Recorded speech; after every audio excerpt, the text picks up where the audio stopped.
Welcome to Rare Connection, the podcast that bridges rare disease patients, medical professionals, and the public to foster understanding, connection, and hope.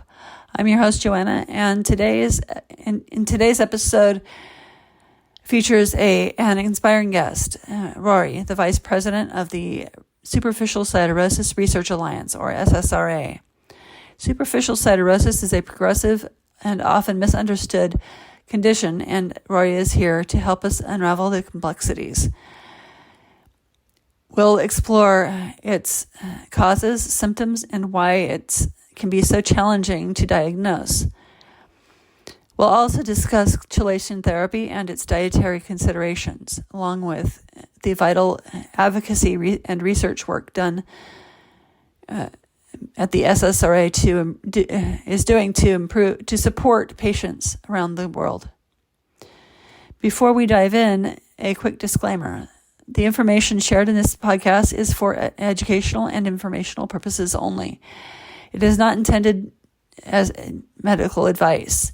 Always consult a qualified healthcare professional before making any changes to your healthcare treatment plan. Now let's get started with this important conversation. Welcome, Rori, and thank you for joining us today.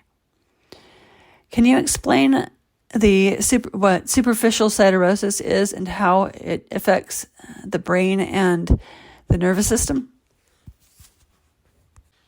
Hi, Joanna. Thank you for inviting me. Superficial siderosis is really a rare progressive neurodegenerative disorder that results from neural tissue in the brain and the spine being exposed to iron molecules. Over time, blood cells degrade and they release free iron into the system. And free iron is very toxic to neural tissue. Oxidative stress takes a tremendous toll on different areas. And over time, the cells go from not working quite right, degrading, and then they just stop working. While iron is essential to our health and our general well-being, it's especially dangerous in areas like the brain. The brain has a special way to dispose of iron cells, bleeding. If you have a head injury and you have blood in your brain, our bodies are made to handle that. We've got a little cleanup crew called microglia cells that come in for you and I, and they scoop up these old cells, and it's excreted as waste over time as we heal. For some reason, a certain part of the population, when there's excessive bleeding and blood cells breaking down, their bodies can't remove this iron. And this is where we call it our little Pac-Man. They're ferritin protein molecules. Your body secretes them in a neuroprotective manner. And it's like Pac-Man. It comes across through the bloodstream, through the tissue, and it covers the free iron cells. And together, that molecule then becomes known as hemosidrin. Hemosidrin is the substance that when you bruise your arm or your leg, that's what makes it look purple. You've got hemosidrin built up there because your body sent all these ferritin proteins to get rid of the blood products. Mm-hmm. Well, hemosidrin is really sticky. And when it's floating around the spinal fluid, it circulates up and down your spine, all through the cisterns in your brain, all around your brainstem, in all the little caverns where cranial nerves are. And gravity kind of causes that hemosidrin to fall, and it sticks to the tissue. And over the course of sometimes as long as 30 years after a traumatic event, this hemosidrin builds up all over. And we're not sure why, because hemosidrin is supposed to be neuroprotective to the brain. But for some reason, it's breaking down, but free iron is still being released. And oftentimes people still have tiny active bleeds in their system. So new fresh blood products are still being entered in. It's just a really strange disease. Mm-hmm. Eventually, Some people's systems are just overwhelmed and their tissue can't handle it. And these are the superficial siderosis patients. So how does it differ from MS? MS has a completely different, this is the only thing that causes damage in superficial siderosis, is this blood infiltration. There is no genetic component so far that we know of. We are looking into that, but it's a simple process of just oxidative stress. If we could figure out why some people are susceptible to it, if we could figure out how to stop it from occurring, we would be 10 steps ahead. But the same researcher that we have for superficial siderosis also does a specialized type of MS research also. And he has made it very clear that it's two different conditions. Mm-hmm.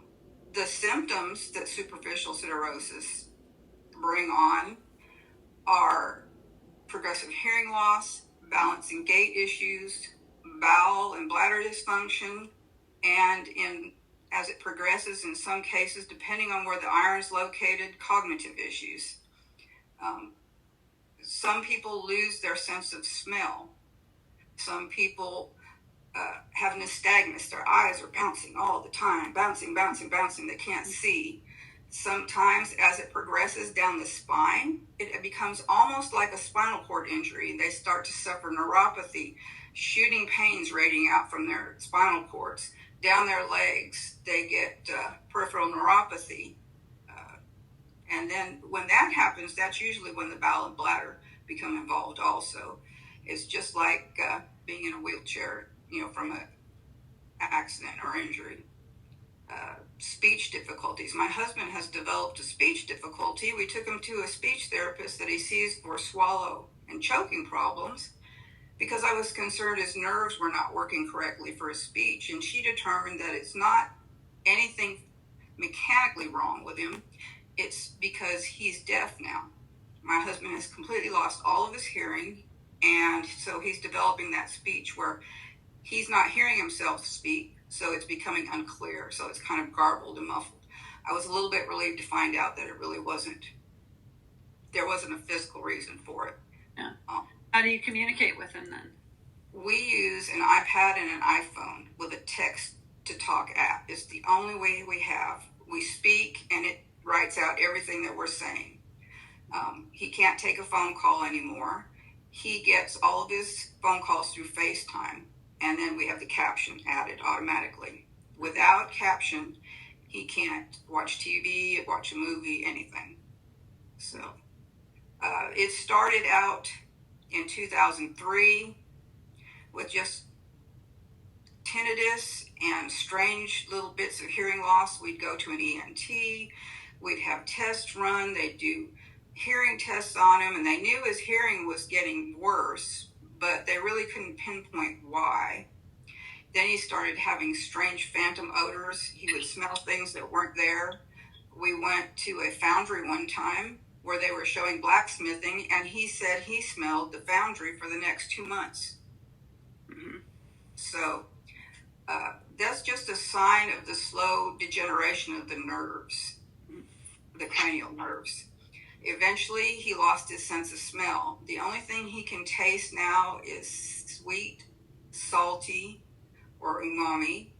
He can feel heat on his tongue. I like to tell people when he's eating ice cream, if he shuts his eyes, he can tell you it's cold. He can tell you it's sweet, but he can't tell you what flavor it is that he's eating because it all tastes the same to him. So superficial siderosis, the damage really impacts every part of people's lives. We started out, he would have to use a cane at first to walk. And we did a lot of hiking back then, and he would have to use 2 walking poles for balance. Eventually, the cane was no longer helping, so he moved to a walker. Just a wheeled walker with a little seat on it. He could put his little bag on it, and that would help him get around. And about, I would say, a year and a half ago, he was diagnosed in 2014. the walker really was beginning to not help. And all of 2003, we made 9 trips to the emergency room with serious head injuries and CT scans, looking for any kind of damage where he'd hit his head. So in January of last year, the decision was made by his healthcare providers that he needed to stop walking, and he is a permanent wheelchair user now. So that's how bad the cerebellum becomes involved in this. The tissue on the surface and the hemosiderin actually enters into the tissue. We've seen slides of it.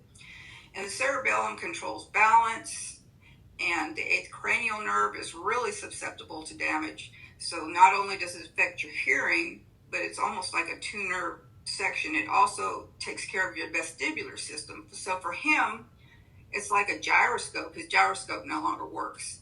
If he tries to stand, he tumbles over. A couple days ago, he was sitting on the bed trying to take his t-shirt off to get ready for bed, and he just fell over. Just sitting from a seated position, just the act of raising his arms over his head to take his t-shirt off, he fell over. His world is constantly spinning. Mm-hmm. Now, we're looking at ways to slow the progression down, and we're looking at ways we know surgery is the best way to stop an active bleed from adding fresh blood products, but 50% of the patients either can't have their bleed located or they can't get it stopped. So the question became, how do you stop the blood from infiltrating and slow down the damage? So our head of our medical advisory and scientific board, Dr. Michael Levy, was a resident at Johns Hopkins years ago during his residency. And a man came in, he was 48 years old, and when he was looking over his history, he saw that he was in an auto accident when he was 3, and so it was an acute trauma. And so that's quite a gap of years, 3 years old to 48 years old. But the man was suffering from balance issues, hearing problems, just the whole myriad of things. And so there's a specialized type of imaging, SWI, that is very sensitive to seeing iron deposits on the brain. And Dr. Levy noticed the man had significant iron deposits on his brain. So he thought, what if I try a chelator to try and remove the iron? Will this slow down his progression? So they put him on a chelator for 18 months. Now, this was a hard thing to do because most chelators are created to remove iron from the bloodstream.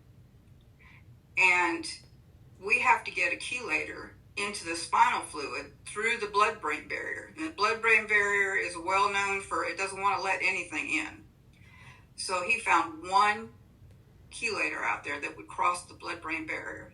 He put the man on it for 18 months, and he had pretty good success. So he wrote a case study about the man and presented it to the FDA and got permission to start a 10-person pilot trial on this chelator. This went on, and that went into a 30-patient pilot or trial. And so right now, this chelator, we have off-label permission to use it on patients, but it's very expensive because it's off-label and a Tier 5 drug. Health insurances fight tooth and nail. People have to make appeals 2, 3, 4 times to try and get it to pay for it. And then it doesn't work on everybody. Some people, because we are, as superficial siderosis patients, don't suffer from iron overload in the bloodstream, which is what this medication is intended for. It's stripping the iron out of their whole body. So some people's bodies just can't tolerate that. So you're kind of up in the air there. What we do now is, number one, the first course of action is surgery. If you have an active bleed, or you suspect, we need your doctor to look for it and see if it's possible to stop it. That will slow down the progression, but the progression will continue with the existing iron there. Secondly, we hope, and this is something that each individual patient has to choose if the chelator is for them. You've got to look at cost. You've got to look at can you take it physically. But we know that it helps. My husband had an active bleed from the 90s when he had a tumor removed at C2, C3 until 2021. And he was diagnosed in 2014 and put on the chelator then. And his symptoms stayed very level. There wasn't a lot of progression. I mean, it did progress. It was very slow, but we lived our life. We went camping. We went places. We traveled. We did things until COVID hit. And because the chelator has to be so regulated, constant blood tests to make sure you're not becoming anemic, when they took him off the chelator for that year, and then they canceled his surgery for the active bleed, it was kind of a perfect storm for him. And he ended up, after 1 year, with a 25% increase in iron over his brain. And that was, they finally did the surgery in 21, but by then the damage was done, and his body has never been able to recover from that. Mm-hmm. And so the last year or so has been extremely rapid progression for him. Early detection is key on this.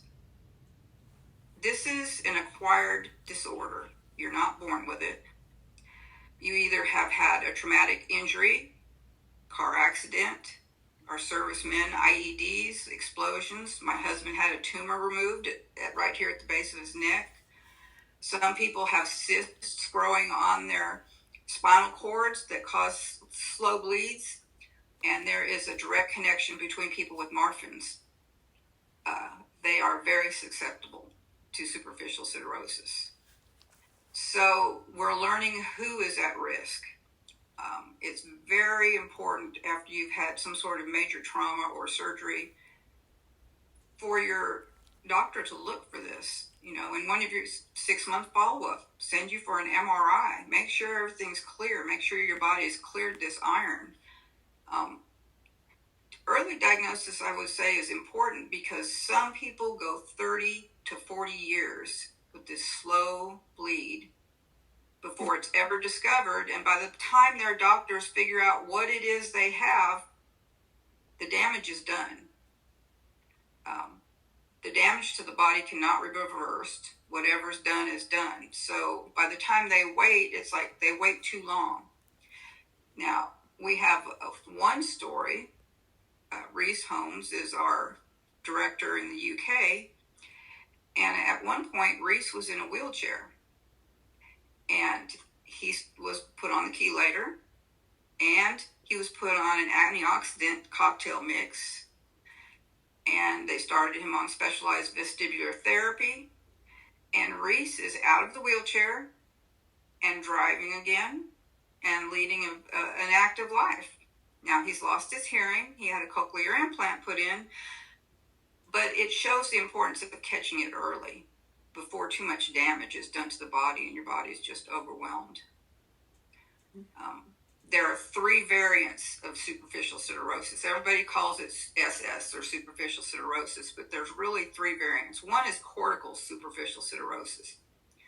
And that happens in the front area of the brain, the top, this part here. And it's caused by little tiny microbleeds. And it's really attributed to aging process and a few other things. They find it in Alzheimer's patients. They're not going to have the symptoms that the other 2 varieties are going to have. Theirs are going to be more memory problems, headaches, things associated like that. My husband has what's called infrapunctorial superficial siderosis, type 1 classical. And that is really the most devastating. This is when blood infiltrates into the spinal fluid, as I was talking about, and it circulates, which means it just goes everywhere in your body. Type 2 is from a traumatic incident. If you have an accident, a head trauma, and you just have a massive acute bleed in one area of your brain, the hemosiderin is only going to be in that one area. It's not going to circulate through your system. So your symptoms are going to be limited to the area of the brain where the hemosiderin is located. You may have balance problems if it's the back of your head, but you won't lose your hearing. So it's really important that doctors learn how to differentiate between the three types. We get so many patients contacting us saying, my doctor said I don't have anything to worry about. It's not going to do any problem. Your body's going to, slough away the blood. And then 5 years later, they're back and they're in a wheelchair. Mm-hmm. So this is where education comes in. It's so important. Radiologists are often the first ones to note it in a report, but they never say which type of superficial siderosis it is. Doctors, it's really hard to find a neurologist that's knowledgeable.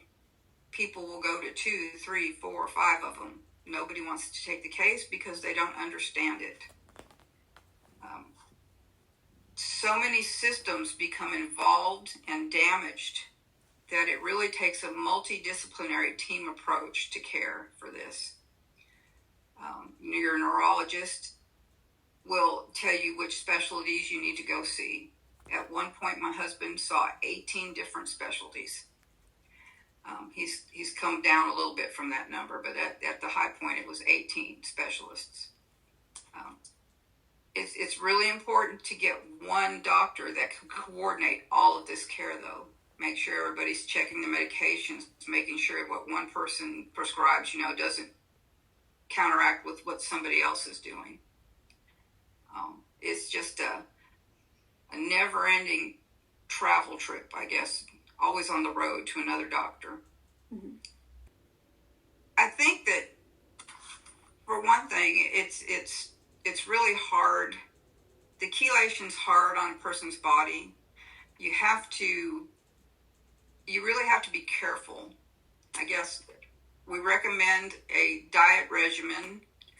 It's not actually a diet regimen, but a dosing schedule, because SS patients don't have an overload of iron in their system. We really recommend they take their chelator for 5 days, and then they go off of it for 2 days. And during those 2 days, we want them to eat all the high iron-rich foods that they can to iron load, to keep their body in check and keep them from becoming anemic. So it's kind of a balancing act. We recommend the MIND diet to patients. It's really high in iron, but it's a lot of non-heme iron. We recommend that people don't eat a lot of red meat during the 5 days that they're dosing if they're on the chelator, because especially if you have motility problems in the gut, it could take 3 or 4 days for that meat to digest and get out of there. And if you're taking a chelator, it takes 7 minutes to dissolve and get in your spinal fluid, and it reaches its peak in 2 hours.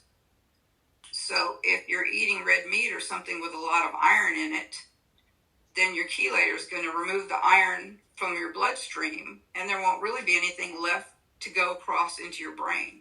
So you've kind of wasted your dose. So it's kind of a juggling act. You have to be mindful of how you eat, when you eat, and what you're eating. We're working with several antioxidants now. Either people that are on the chelator are taking them too, to see if the two of them together will help enhance and speed up the iron removal process, or if people can just take them that can't take the chelator for whatever reason, to help slow the progression that way. It won't be as fast or work as well, but it helps some. We've had some pretty good success stories with that so far. Mm-hmm. So what dietary changes or restrictions are typically recommended for patients under chelation therapy? Well, like I said, we really want you to eat a low iron, if you eat meat, to stick to turkey and fish, chicken during the week when you're on your chelator. We want you to leave a 2-hour window between the time that you eat and you take your medication. My husband used to take his medication at 5 o'clock in the morning, wake up, then he'd have his breakfast at 7, then he would take it again in the afternoon, 2 hours before dinner. So it was out of his system before he ate. That way, we knew he was getting the full effect of it. So does he have a tolerance for iron, or is there a certain amount of iron he can have, or is there just... Well, my husband's not on the chelator anymore, but when he was,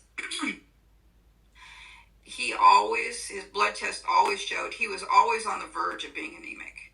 I mean, it was just the way it was. I really tried hard to load him up on the weekends when he would rotate off his dose. But it's really just a matter of the individual system, how you tolerate it, how much iron you need. We know women are going to need more iron than men. If you don't eat meat and you're a vegan or a vegetarian, that makes a whole other type of problem there. Making sure that you get enough non-heme iron is really hard. You need to learn how to combine foods. Eating vitamin C helps the absorption of iron. So do you eat your iron foods on the weekends and then drink or take vitamin C? It's just a juggling act. We have a section on the website that lines out the MIND diet and the schedule for eating, so people can actually download a PDF off the website and keep it in their kitchen so they can have a handy reference on how to go about attacking their diet and what to do, best case scenario. So if somebody is vegan, how would they get iron? Well, the MIND diet is good for a fact that you're going to eat a lot of beans, black beans, different types of things with high iron. Spinach has a lot of iron. I'd have to read up on the website to see about the vegan. I know that we went over vegan lifestyles. Right now, there are so many vegan food companies out that have come out now that have supplements in them. It's amazing. 5 years ago, all these brands weren't out there. So I'm going to guess that you could probably get something. The biggest thing is to stay away from enriched foods. Commercial cereals are always high in iron. Commercial breads, high in iron. Anything with flour is iron enriched. So we had a tendency to go organic and iron free during the week. It's really hard to eat off the shelf of a grocery store and keep your iron low, as somebody with thalassemia will tell you, or any of those diseases, where they have iron overload. That's really a good place to start too. During the 5 days you're dosing, is maybe look up a thalassemia or hemochromatosis diet. But on the weekends, it's really important to iron load. Does he have a nutritionist? He does still, yes. We see her twice a year, and then I can call her if I need to. My husband's problem now is protein. He doesn't eat a lot, so we have to really give him things with high protein in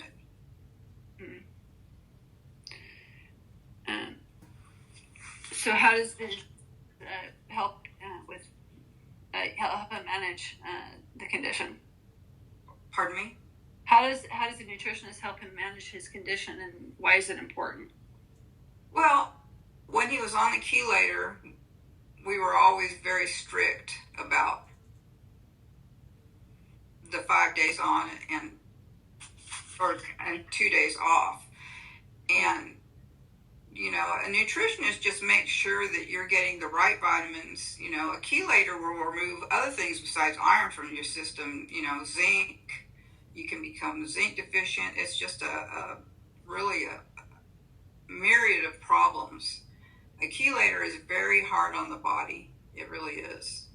So I would just say that a nutritionist would help you plan your diet out, especially if you need help planning your menus out with recipes, things to cook, so you can learn how to combine foods that are really good and high in fiber and iron and all the things you need.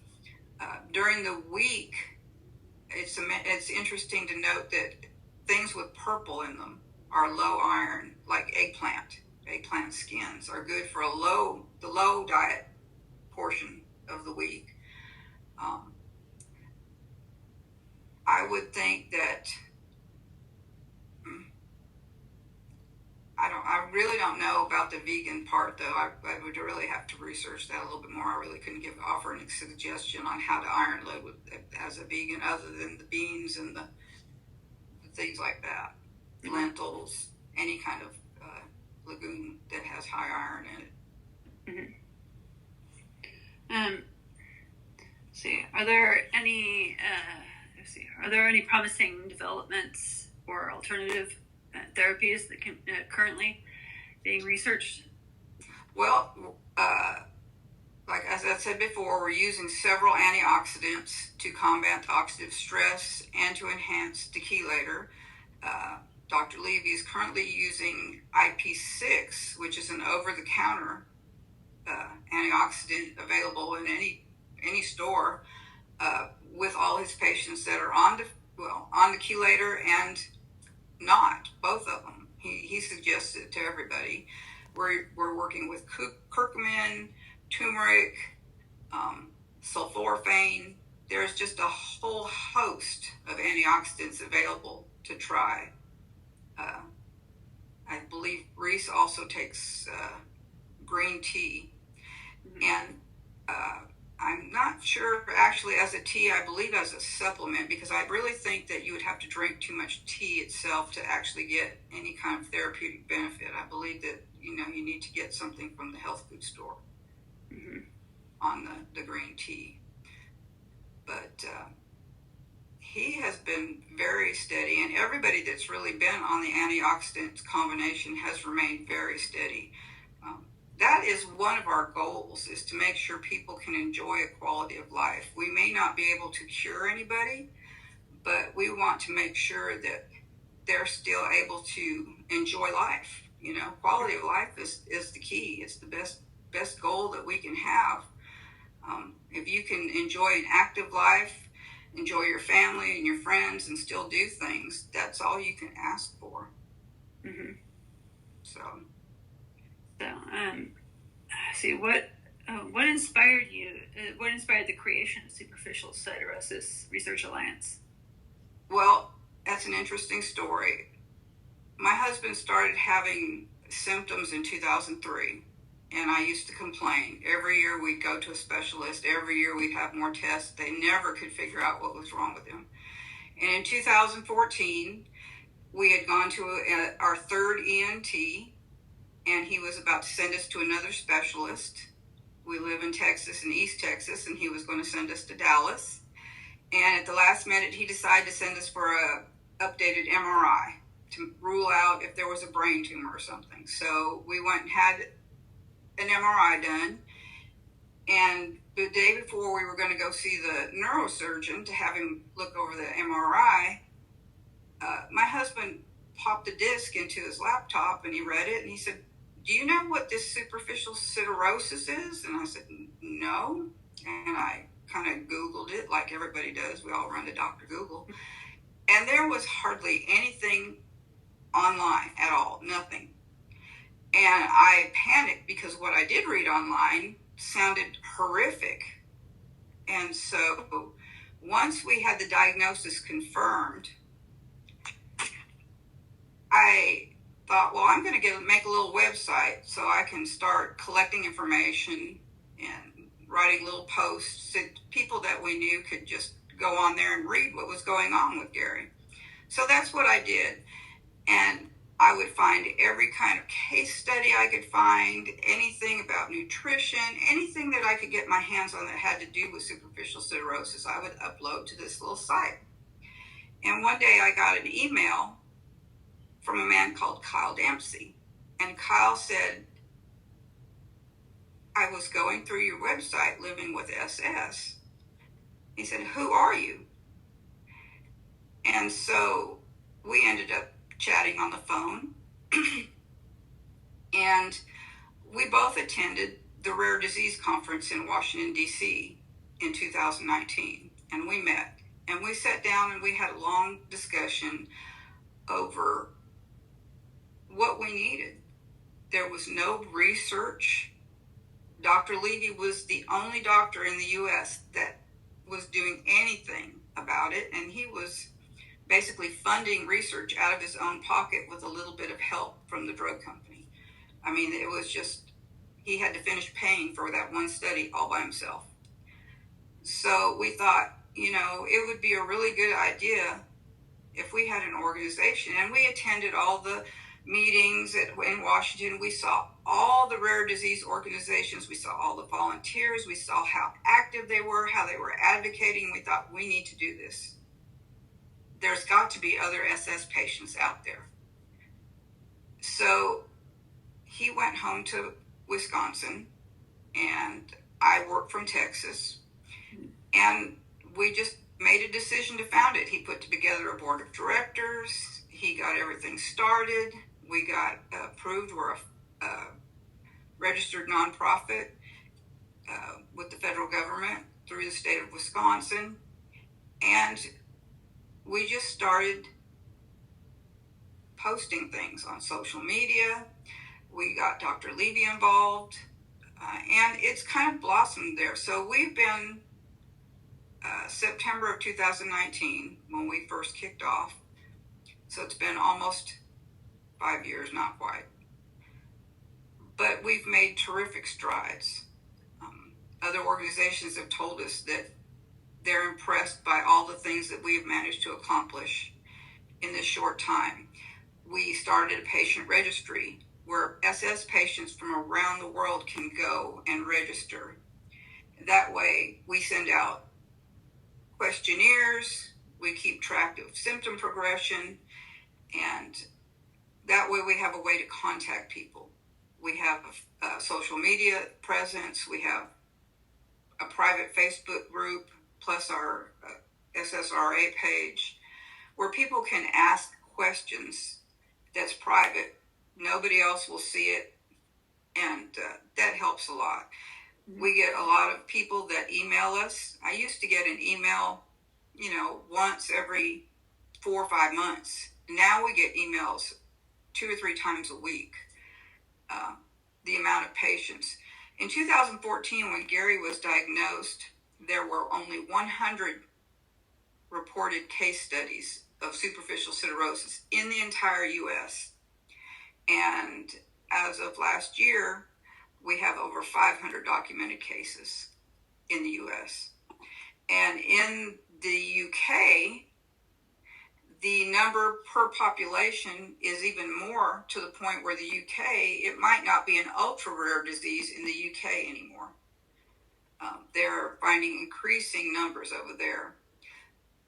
As I said before, Reese Holmes is my counterpart over there. He's put together a group of people, volunteers, who are going to be trustees, and we are in the process of applying to have a recognized subsidiary over there as a nonprofit in the UK. And once that's completed, then we'll move on to our group of volunteers in Australia. Mm-hmm. So Kyle's vision of alliance, a true alliance from around the world, is coming together for us. Mm-hmm. And we're especially proud because this is all volunteer run. We have no paid employees. We just contribute our time and our efforts on our own. We're always looking for volunteers. And we're doing this out of a labor of love for the people that we love. And I once asked Gary if he was, worried about what would happen to him and keeping on doing this. And he said no, because he really wants the people that come after us to have a better chance than he did. The old timers are kind of falling off one at a time. We're losing people now. Over the last couple of years, we're really missing people that we've come to know and love over the few years, and it's a hard thing to say goodbye to them. It really is. So we're hoping that people are being diagnosed with this. They're 20 years old. They're kids now, all of a sudden, a few of them. So it's just really, it feels important that we really can complete our mission and help their quality of life.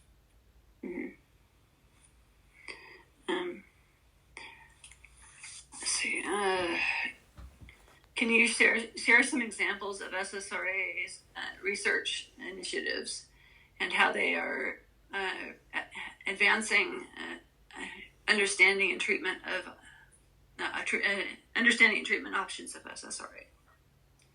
Well, we have a medical advisory board, as I said. It's headed by Dr. Michael Levy. He's currently at Massachusetts General Hospital. He moved there from Johns Hopkins, and he started the only superficial siderosis clinic and laboratory in the U.S. He does research, and he sees clinical care patients there. Right now, he has, I believe, over 150, 200 patients that he sees. He will collaborate with anybody's doctor also if they call him and contact him. We meet quarterly with a group. We have several researchers over in the UK. We have Dr. Levy, and I represent the caregivers portion and the SSRA, and Reese attends the meetings as a patient, because we feel it's important that the caregivers and families and patients have input into the research. We want, too many times, research is driven by who funds it, and they're not really looking at the goals and priorities of the patients themselves. So we like to consider ourselves, our research, patient-centric. We send out surveys. What do you want us to look at? What do you need? What do you want? Well, the answer is really simple. Everybody wants to feel better. Everybody wants to, I don't want to feel so bad. So that's why we kind of shifted our goal. While everybody says we're always looking for a cure, but really what we're looking for is a better quality of life. Can we slow it down enough to where you could live the rest of your lifetime out and it really not be a bother? Maybe it's possible. I don't know. We're working on the antioxidants. We're working on ways to better locate bleeds and find them. Right now, there is a specialized equipment that will find a bleed, but it's only available in 3 hospitals across the United States. One in the West Coast, Cedars-Sinai, at Mayo Clinic in Minnesota, and at Massachusetts General on the East Coast. And if you have to travel to have your bleed found and have the surgery to have it repaired, the expense, will your insurance cover it? It's just out of reach of most people. Sometimes you're like my husband, you just go to a neurosurgeon and he looks at your scans and he says, okay, I have an idea where I think it is. And you have to put your trust in the neurosurgeon to say, okay, let's get this fixed. We've had a lot of stories of people that have had blood patches or surgery and the bleed's still there. It didn't fix. So we need a better way there. And we need to find better chelators that are less expensive. We've found other chelators that are actually better, but they're even more expensive than the one we're using now. It's out of a price range, or people can't afford it. When a lot of people are living on retirement income, or they've had to stop working, so they're only living on one income, it just prices people out of the market. So we're looking for better chelators. And then the antioxidants. What is the average cost of a chelator? It depends on insurance. I learned this by talking to different insurance companies. Every insurance company negotiates their own price for medications. So while you may have Blue Cross Blue Shield and somebody else may have United Healthcare, they're going to pay different costs. We have some people that pay $50 a month out of pocket. Whereas when we were on private insurance, we were paying $1,500 a month, every month, out of pocket for it. And my husband had to stop working. He had to stop working in January of 2015, and we went without an income into our household for 7 months, paying for everything. We paid for his insurance, we paid for his medication, and we just, survived on our own, waiting. So, how do you survive without an income? Our savings. We lived off our savings. So, it's just it's a devastating disorder. I mean, people that I just gave a talk to the Rare Disease Advisory Council of Colorado on applying for Social Security disability for rare disease patients because we suffer special circumstances. And it's extraordinary how many people apply without the proper documentation, and they don't understand why they can't get approved. It's really a long process normally, unless you have if you have everything that you need when you apply, it can be a very short process. When Gary went on disability, I applied and I went up there and this is before we did the online, I stood over the lady's shoulder and made her type everything in as I had written it, word for word. And this is important because the Social Security office uses an algorithm to pull out the applications that need to go to quick determination.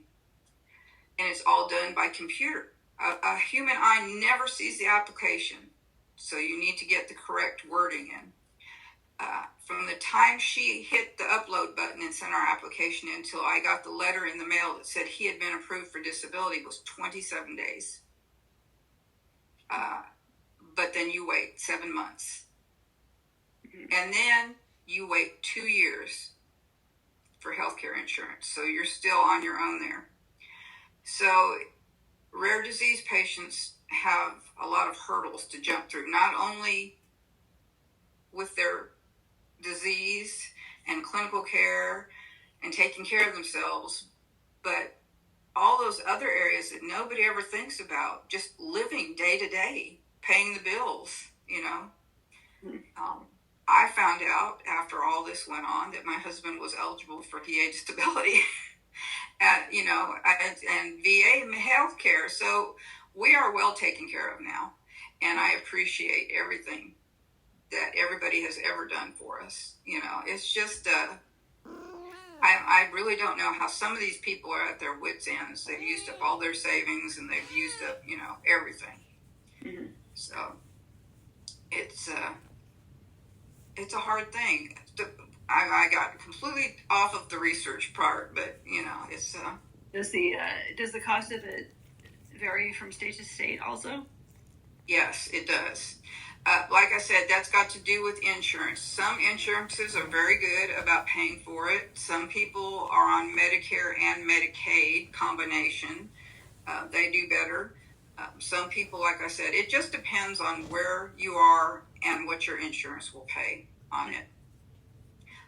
The VA pharmacist told me that this chelator to the VA wholesale is $9,000 a bottle for a 100-count bottle. So, that tells you, it's just, we need something better. Yeah. So, advocacy is a big part of the SSRA work. SSRA's work. How does the organization support patients and the families on a global scale? Well, advocacy is essential for raising awareness and securing funding. Mm-hmm. We work to educate healthcare providers. On the website, we have a very limited physician directory of physicians that are familiar with SS. We connect patients with doctors. I get requests all the time for people, do you have a doctor in this state? No, we don't. It's hard to find a doctor. healthcare policies. It's just a hard thing to. Rare disease coalitions can help, but on a local level, when you're faced with all this stuff, the most we can do is we can connect you with a doctor if we can help you find one. We can help your doctor if you have one and he's unfamiliar with it, connect him with the specialist in Boston, in Massachusetts General. And we have the Facebook group where we spend a lot of time. I don't, but we have other volunteers that spend a lot of time answering questions and fears and help and suggestions. And, it's amazing when you get a group of people together, how much they help each other. They're willing to share information. We have had meetings with insurance companies and the chelation manufacturers and everything else, trying to work to bring the cost down. And it's just been a brick wall. We've just hit the wall and they're just not interested.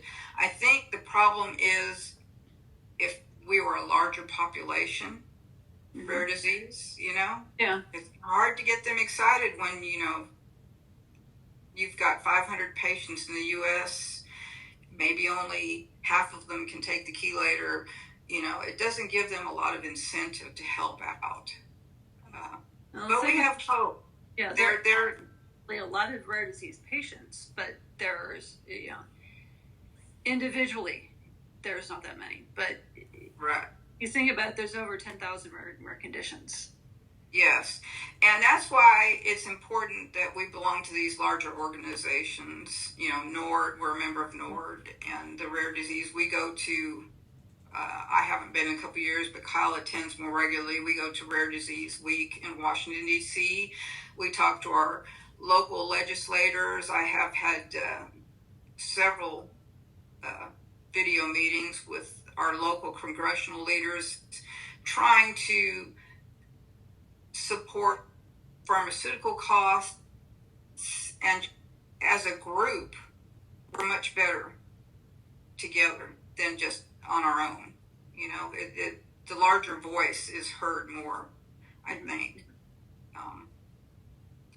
Locally, for our people, we provide online educational material. Of course, we have 3 websites. We have one that we consider a digital magazine. That's what Living with SS kind of morphed into. Personal stories from patients that they write, copies of studies that they can download, our physician directory, and then guides on every symptom, on how to help it, what to do, vestibular therapy. We provide access to a phone app where people can do vestibular therapy in their home. We produce medical alert cards for people to put in their wallet. So if they're in the emergency room, they can pull it out and show the doctor, hey, I have this. This is what it's called. You need to watch for this, this, and this with me. Mm-hmm. We produce brochures. We're just updating. A new brochure will be coming out this year. I think our last one was produced in 2021. So, and then, as I said before, I have a guide on the website for applying for Social Security disability, step by step, got worksheets on it. People can download a copy of it and sit there and fill it out so they can be prepared if they need to go that route. Mm-hmm. It's just a lot of little pieces that come together. Mm-hmm. And of course, we are always looking for people to volunteer to write for our websites, write blog posts on their personal stories. It's just a never-ending search for volunteers, I guess you would say. Mm-hmm. Okay, we kind of got into this just now. Funding for rare disease research is notoriously difficult. How is the SSRA? How does the SSRA challenge this? How does the SSRA address this challenge, and how can listeners help? Well, funding for rare disease is limited. There are so many rare conditions competing for grants out there, federal grants especially. We've applied for a couple. Grant reviewers really don't understand the complexities of superficial siderosis, so they have expectations that really are not reasonable for us. You can't have a large cohort for your study when you can only gather, 30 people. And then if you gather 30 people for a study, then they poo-poo the results because, you need 400 or 500 people, Well, that doesn't work with rare diseases. Some studies, they do with one person. And so I think that the people that review those type of applications, they need to be more in tune to the rare disease population and the problems that we are up against. We are going to private funding areas now, having much better luck than we are with federal grants. We are approved. We can get federal grants. So far, we haven't been able to win one yet. We've made several applications. We fundraise at a grassroots level. Fundraising has been kind of down the last couple of years for us. And it's just because everything's tight for everybody. I mean, we understand that people don't have a lot of money, but we have a few angel donors that are very generous. We have run a trail run every year as a fundraiser. That just happened in September. And we're coming up on Giving Tuesday. And so we'll start a fundraising campaign very shortly for Giving Tuesday. And we try to be fiscally responsible with the money. Like I said, we don't have any paid employees. We're very open. We publish all of our tax returns and our budget. Everything is online on our website. If you want to know how we're spending our money, anybody can go there and look and see. We're wide open that way. Research, I think once we break that first time of a large study, right now we're up for funding for a fairly large study to see if we can get our chelator be considered not off-label with the FDA. And to do that, we have to do a double-blind study. So fingers crossed, we're very close there. That things are going to come through for us. Public donations are just the way we stay, we stay focused. Partnerships with our medical advisors, they've opened the door for other specialists. Their networks have become our networks. Sometimes we just download studies off the internet and then we just email people. I mean, researchers, things like that. We're like, hey, would you like to collaborate? It's the only way. You cannot do this and not be proactive. You have to get out there, reach out to people. In June of this year, we will be hosting our first Superficial Siderosis Symposium at Harvard. We're inviting speakers. There'll be people coming in from the UK and the United States. We'll have, we hope, people from neurosurgery, vestibular rehabilitation, we're going to have a hematologist to go over how to care for somebody, what a doctor needs to do to oversee somebody on chelation. We'll have Dr. Levy will be there explaining hows and whys. We just have a whole group. It'll be open to patients and family one day and doctors, and then we'll have another half day for medical research where all of our research will get together face to face from all these countries and sit down and discuss where we are at and where we want to go. Mm-hmm.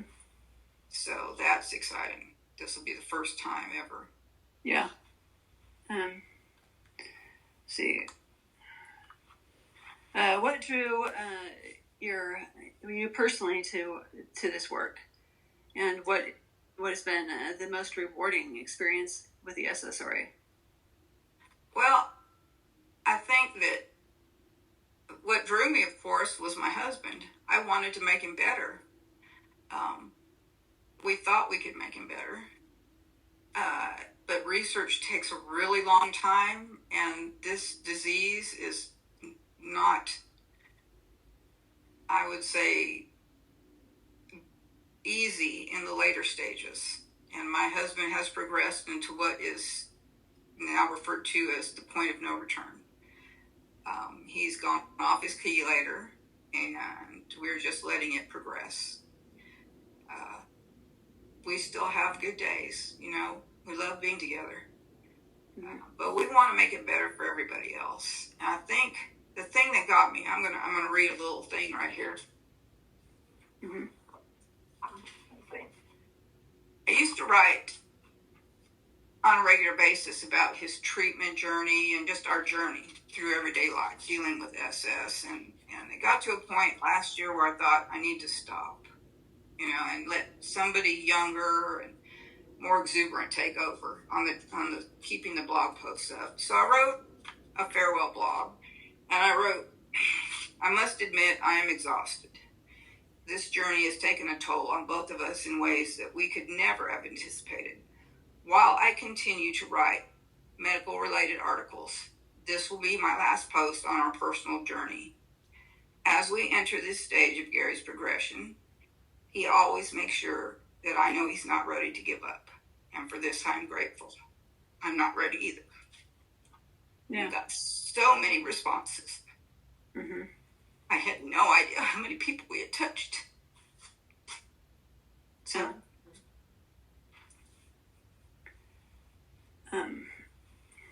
how do you balance research, patient advocacy, and outreach in your roles as vice president? Well, as a vice president, I'm a voting member of the board of directors. And that's, I attend the board meetings and I vote on how we run it. As the executive director, I kind of like to look at myself as the person who keeps the wheels on the bus. I just kind of oversee all of our volunteers, and they are absolutely wonderful. I'm trying not to get in their way. I want them to feel like they can make decisions and come up with ideas and know that we appreciate it, It's time for a younger group to take charge, and they're doing a great job. But, Kyle and I are there still steering the way because it's important to us. This is our baby. Kyle has done a wonderful job. He and his wife founded this organization, and, from day one, we have made sure that we are there for everybody. We try. Mm-hmm. So it's just this is a hard disease. It is really hard. Yeah. So what do you hope the SSRA will achieve in the next 5 to 10 years? I'm hoping that we come up with a faster way to reduce the iron and oxidative stress. That's my main goal. If we could it takes so long now. Some people are on this chelator for 10, 15 years, and still, after a while, your body just gets exhausted. So something faster, something that works better, some way to speed the process along, and some way to enhance the neuroprotective qualities of the antioxidants, because they really are making a difference in some people.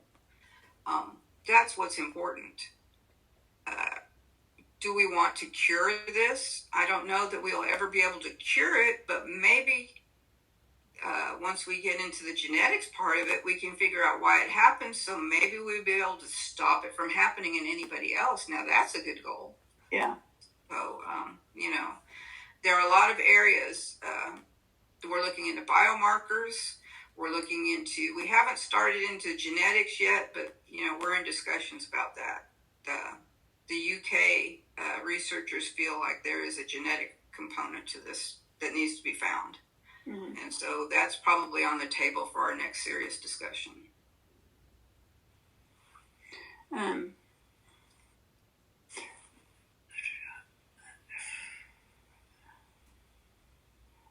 For listeners who suspect that they or a loved one have SS, what advice would you give about seeking a diagnosis and care?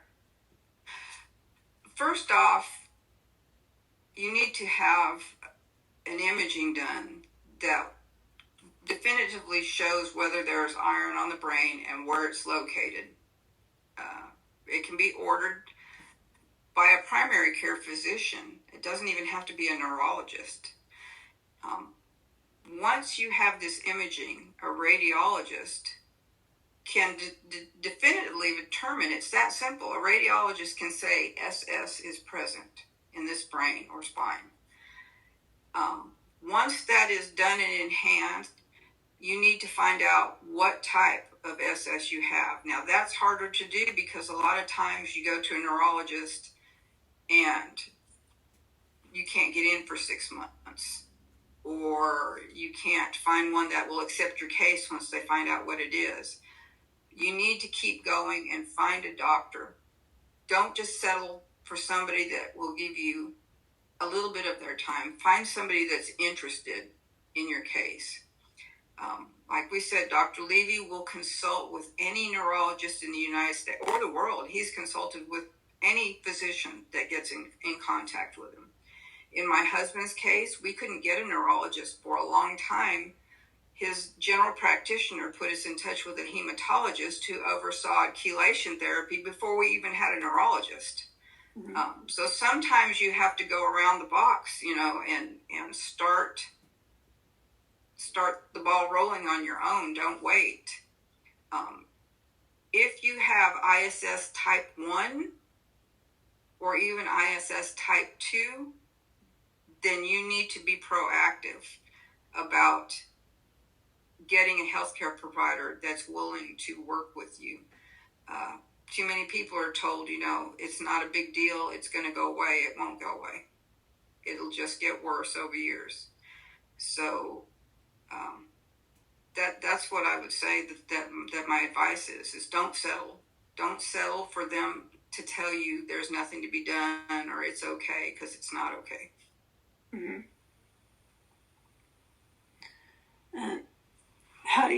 How can people connect with the SSRA and get involved in supporting your mission?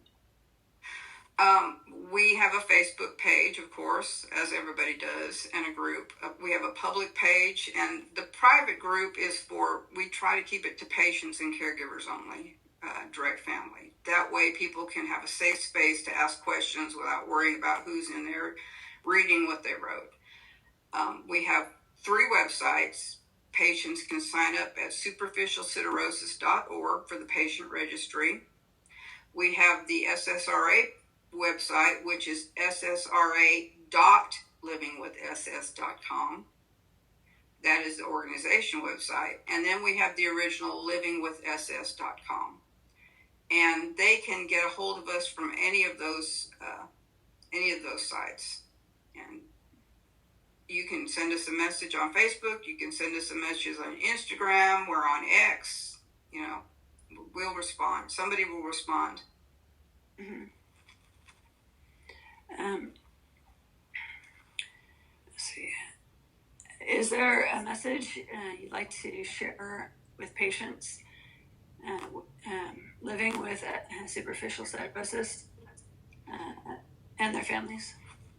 I think that not everybody's on social media. A lot of people don't get on. But I want everybody to know that they're not alone. They really aren't. There are more people in the U.S. than you could possibly imagine. So we are a small group, but we are a strong group. Mm-hmm. So that's it. Continue to have hope, because even at this point, we still have hope. We do. Yeah. You can't give up. Nope. Let's see. Thank you for listening to this episode of Rori Connection. A big thank you to Rori for the invaluable insights and the amazing work being done at the Superficial Siderosis. To learn more, to support the mission, visit SSRA livingwithss.org. Before we go, here is a few reminders. Be sure to subscribe to my YouTube channel and my podcast. The YouTube channel is Rori Chef. Podcast is Rori Connection. The reviews are also always welcome. If you are listening to the audio version, you can text me via the link in the show notes. I'd love to connect and hear from you. Join the Rori Connection Facebook page and group to engage in our growing community, and follow us on X, formerly Twitter, and stay updated. I'm also actively seeking sponsors for the podcast. If you or your organization would like to support the mission, let's connect. For medical professionals, I'm interested in collaborating for the continuing education, to offer continuing education credits for listening to the podcast. You can contact me at jball@roriconnection.org. Additionally, I'm also looking for board members. I'm trying to turn Rori Connection into a nonprofit. As we grow, this is a volunteer opportunity that can be done virtually anywhere. But I ask for a 1-year commitment. If you're willing to learn about rare conditions, and have public speaking experience, leadership experience, and fundraising experience, I'd love to hear from you.